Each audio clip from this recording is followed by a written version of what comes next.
So magandang araw po mga brothers and sister. Once again, it's Tom Think Twice. Ito na naman po tayo sa isa nating tutorial.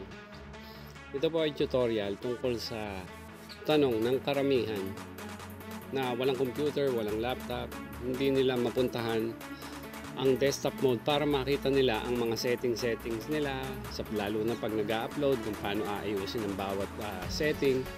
So ngayon po gumawa ako ng isang tutorial para makita ng lahat at magawa nyo.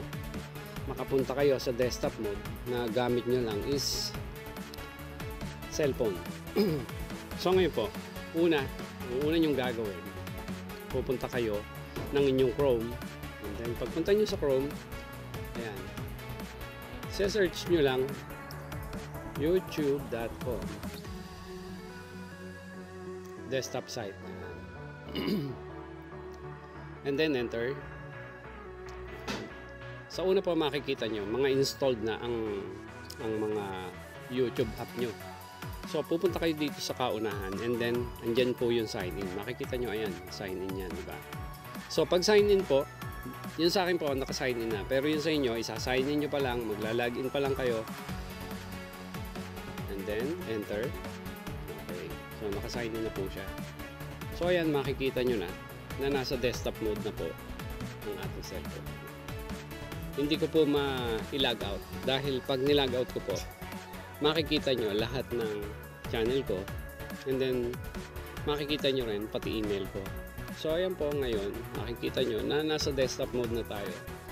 Makikita nyo na lahat yan, na andyan ang analytics nyo. Gusto nyo makita analytics nyo, ayan, nandyan na po. Ayan, makikita nyo na lahat kung ano ang nakikita nila sa mga computer nila. Makikita nyo na po ng maayos at malinaw. Sa mga nagtatanong about the eligibility, ayan lang po sa earn. Click nyo yung earn, yung dollar sign.